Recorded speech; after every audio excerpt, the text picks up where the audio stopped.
a palavra do querido amigo Mário Volpi, coordenador do programa de adolescência da Unicef. Obrigado, senadora Lídice. Queria cumprimentá-la, cumprimentar o senador Lindenberg, os meus colegas aqui, o Vinícius, o Wesley, o Sebastião. Eu queria lembrar que em 1991 o Brasil teve na Câmara de Deputados também uma CPI que investigou, na época chamado de extermínio de adolescentes. E é interessante como esse vocabulário mudou, né? E hoje a gente está tratando da violência letal contra adolescentes, dando um termo técnico, quase clínico, para um problema político de uma gravidade imensa na sociedade brasileira. Naquela ocasião, naquela CPI, eu coordenava o Movimento Nacional de Meninos e Meninas de Rua, e é interessante, não é, que naquela época um educador do movimento no Rio de Janeiro, o Volmer do Nascimento, ele fez uma denúncia de 3 juízes que estavam envolvidos no extermínio de adolescentes. Esses 3 juízes nunca foram presos, nunca foram julgados. 2 deles foram presos por pertencer à tal da máfia do INSS, se vocês lembrarem daquela época, né? E o que mostra que o roubo de um recurso público, do dinheiro, causou a prisão deles, mas a morte de adolescentes, de jovens, não causou a prisão deles. Então, vocês vejam como nós temos, historicamente no Brasil, um problema sério em identificar as responsabilidades e punir, não é, os criminosos. Nesse caso, na época, surgiram 4 grupos que eram responsáveis pelo homicídio, não é, o chamado extermínio de adolescentes. Eram os policiais civis e militares, as disputas territoriais, né? Algumas vezes pelo tráfico, algumas vezes por outros tipos de crimes, não é? Os grupos que funcionavam com a fachada de segurança privada e os grupos que, na época, não é, nós chamávamos de justiciamento e que hoje ganhou um nome moderno de milícia. Não é? Esses 4 grupos foram identificados a partir de pesquisas, de levantamentos, e se fez um grande plano de enfrentamento do extermínio de adolescentes, que tinha 3 pilares, né? A investigação, a responsabilização do agressor e a reparação às famílias da vítima. Um plano que, como vocês sabem, nunca foi executado. Um plano que falhou, né, em função de alguns temas que a gente pode retomar agora, nessa ideia de ter um pacto. Então, o que mudou de 91 para cá? Primeiro, aumentou o número de homicídios. Naquela época se falava de mais de 10 homicídios por dia. Hoje nós temos mais do que 24 homicídios por dia. Então, nós tivemos um aumento expressivo, um aumento inaceitável, né, de homicídios contra adolescentes e jovens. Vulgarizou-se o fenômeno.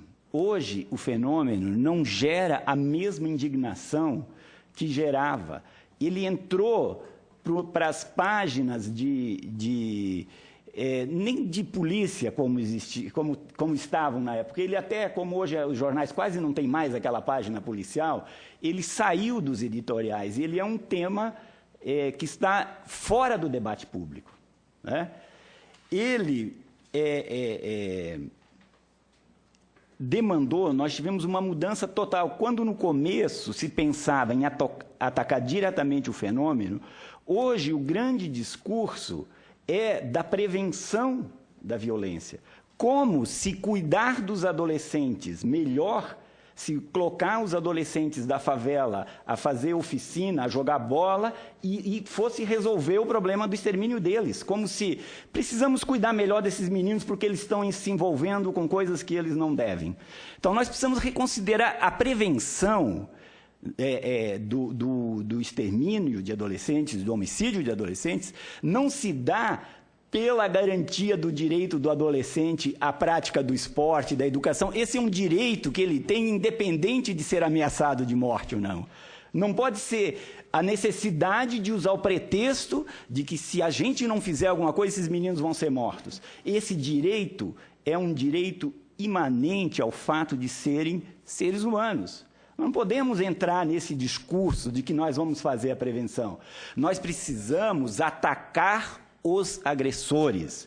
O enfrentamento do homicídio contra adolescentes se implica numa política que tem como centro a proteção dos direitos humanos e a mudança radical da política de segurança pública.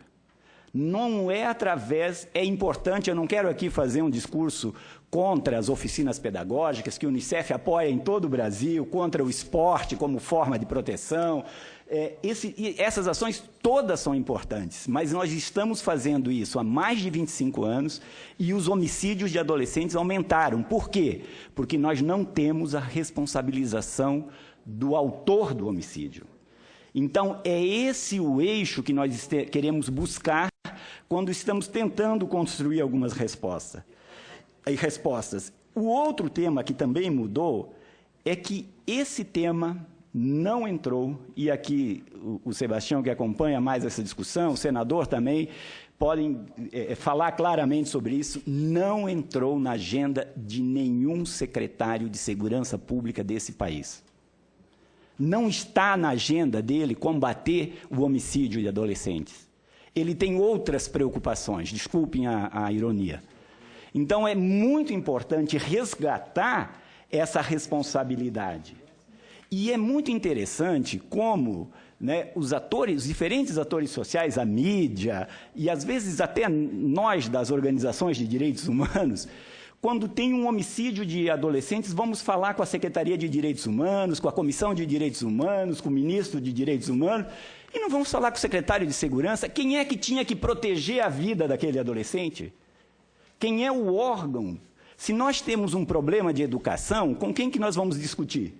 Com o Ministro da Educação, com o Secretário de Educação, com os gestores públicos responsáveis pela política de educação. Quarta-feira, desculpe interromper, senhor Mário. Quarta-feira, a nossa audiência pública aqui vão ser com secretários de segurança.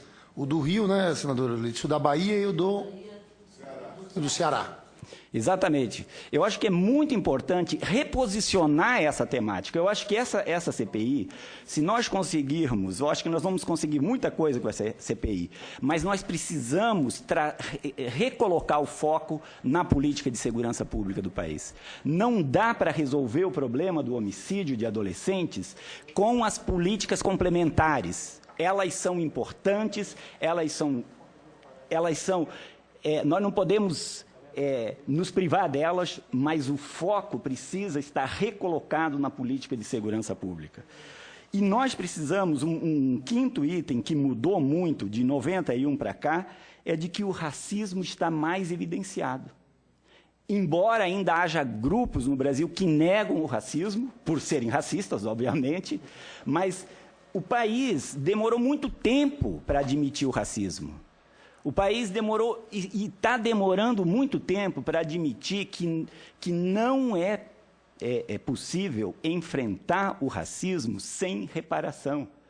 Essa política toda, essa discussão toda sobre as cotas, cada vez que a gente traz essa discussão, que não é solução, que não é não sei o quê, e ninguém fala então qual é a solução. Eu acho que não está... O Brasil tem uma dívida muito grande com o povo negro. O impacto do racismo na infância, além desse impacto mais visível, que é o homicídio de adolescente, é o abandono escolar, é a negligência dos programas de saúde, é a exposição das crianças negras à violência. O país perde... primeiro, por violar o direito humano dessas crianças e desses adolescentes, e segundo, por não aproveitar o potencial enorme que todas essas crianças têm para o país. Então, eu diria que esses 5 elementos que mudaram no contexto remetem à necessidade de um novo conjunto de propostas para enfrentar hoje o homicídio de adolescentes. Não é? E eu queria aqui colocar alguns... desses itens. O primeiro deles é que nós não vamos avançar no enfrentamento do homicídio de adolescentes porque há um preconceito em relação às vítimas em função do desconhecimento de quem elas são.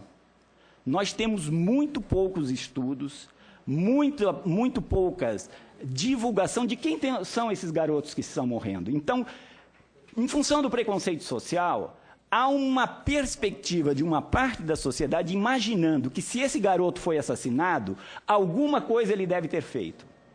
E como nós não conseguimos responder que ele não fez nada, a não ser em alguns casos isolados, não porque eles tenham feito alguma coisa, mas porque nós não recolhemos essa informação, não sistematizamos e não fazemos um trabalho sério de divulgar para a sociedade que o que nós estamos fazendo é matar vítimas totalmente inocentes. E mesmo que elas não fossem inocentes, não se justifica a morte delas. Então, um primeiro foco que eu gostaria de trazer é a necessidade de conhecer as vítimas, de dar um rosto, uma identidade, o contexto no qual elas viviam, a escola que frequentavam, o trabalho que elas faziam, a família a qual elas pertenciam. E aqui os depoimentos que me antecederam aqui são muito importantes para resgatar essa dimensão, e me desculpe falar dessa forma, mas a dimensão humana dessas vítimas. Nós não podemos esquecer desse fundamento essencial. E aqui, então, baseado nesses temas, eu queria trazer algumas propostas que já estão circulando, mas para efeitos de nós organizarmos um pouco as perspectivas de onde se podia caminhar, obviamente que nós temos que caminhar para a desmilitarização da polícia. Não há possibilidade de avançar sem discutir seriamente esse modelo militarizado de polícia, com tribunais específicos, no qual um crime tão grave como o homicídio fique impune. O outro tema, que já foi tocado aqui, mas que nós precisamos retomar, é o fim dos autos de resistência. O auto de resistência é uma coisa antidemocrática, não permite a transparência e, infelizmente, há um estudo feito no Rio de Janeiro, se eu não me engano, foi o ex-secretário de Segurança, o Jorge Silva, que fez um grande estudo mostrando quando, por muitas vezes, o próprio Ministério Público, que tinha a obrigação de fiscalizar aquele inquérito, concorda com a conclusão do arquivamento, porque aquele policial defendeu os interesses da sociedade ao eliminar um bandido. Além de não fazer o seu papel de defender a Constituição, justifica um homicídio, trazendo e reforçando uma visão estigmatizada sobre as vítimas que está muito presente na nossa sociedade. O terceiro ponto é nenhum homicídio, isso se nós conseguíssemos fazer essa campanha no Brasil, esse é o meu sonho desde 91, nenhum homicídio de adolescente sem inquérito instaurado, sem a designação de um delegado para presidir esse inquérito, para levantar as provas, para juntar, para encaminhar, sem um acompanhamento sistemático desse inquérito. Um estudo, como eu já disse, aprofundado, do perfil das vítimas, é importante conhecer, mas também do perfil do agressor, do perfil do criminoso.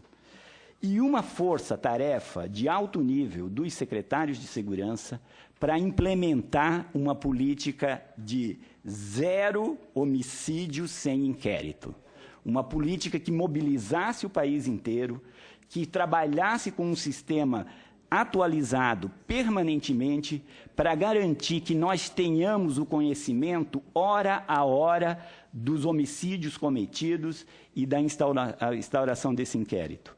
Eu não quero, de forma alguma, minimizar as demais políticas que têm impacto nesse tema, mas o que nós aprendemos nesses 25 anos da vigência do Estatuto da Criança e do Adolescente é de que não dá para fazer coisas laterais sem atacar o centro do problema.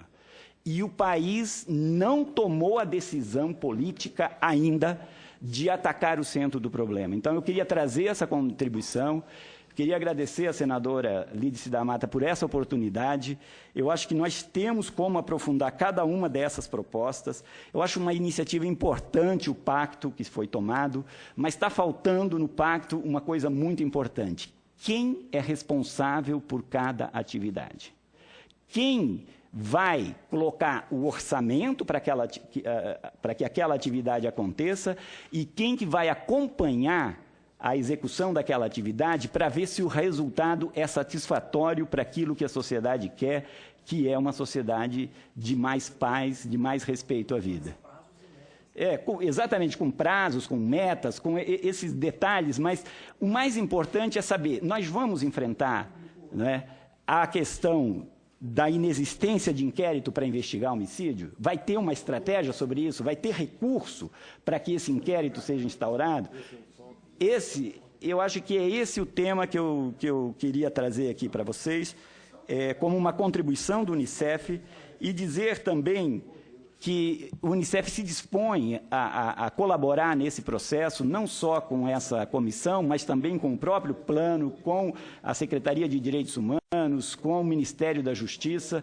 Eu acho que é importante que o país, em algum momento, faça uma declaração clara de vontade política de enfrentar o extermínio de adolescentes, como se dizia em 1991, ou o homicídio de adolescentes, mas essa morte inaceitável dos nossos adolescentes e jovens. Muito obrigado. Muito obrigada. Acho que realmente a Unicef, por toda a experiência que tem no acompanhamento dessa questão no Brasil, nos trouxe uma série de contribuições fundamentais para nortear o nosso trabalho de construção do relatório e até para debater com a próxima audiência pública, poder interagir mais com os secretários de segurança na definição de metas, na definição de abordagem dessa questão. A outra audiência do Rio de Janeiro também se levantou em outro formato essa questão da responsabilização. Termina o Estado reduzindo a questão a identificar um indivíduo só como responsável e não tem uma atuação de além do indivíduo que tem que ser responsabilizado e punido, também a investigação e a adoção de uma própria política de responsabilização do Estado. Então, eu creio que esses elementos todos poderão estar contidos no nosso relatório e permitir com que a gente possa sair disso também com um relatório que possa ser debatido com o governo federal na adoção de medidas que sejam indicadoras para as secretarias de segurança do Estado de uma pauta, de uma meta, realmente, eu não acredito que nada disso nós possamos conquistar sem que seja uma política nacional. Enquanto for uma política regionalizada, sem que nós tenhamos mecanismos de acompanhamento e de responsabilização hierárquica de definições que envolvam o Estado, o município e a sociedade, dificilmente nós poderemos alcançar. E isso só será feito se nós tivermos uma política digamos assim, de cima para baixo e de baixo para cima, se encontrando, né, com objetivos muito claros. Então, eu quero saudar a contribuição e a fala do representante do Unicef, companheiro Mário Volpi. E solicitar ao relator que me possa indicar a sua necessidade, se deseja usar da palavra, ou se nós podemos encerrar aqui. De forma que, já usando de sua prerrogativa de relator para abusar um pouco dos nossos expositores, eu, então, considero que a fala de Vossa Excelência foi no sentido de nós encerrarmos essa audiência, agradecendo a participação e a contribuição de cada um dos senhores que estão aqui presentes hoje e, nesse sentido, declarar encerrada a presente reunião. Aqui nesta semana, convocando na próxima quarta-feira. A que horas?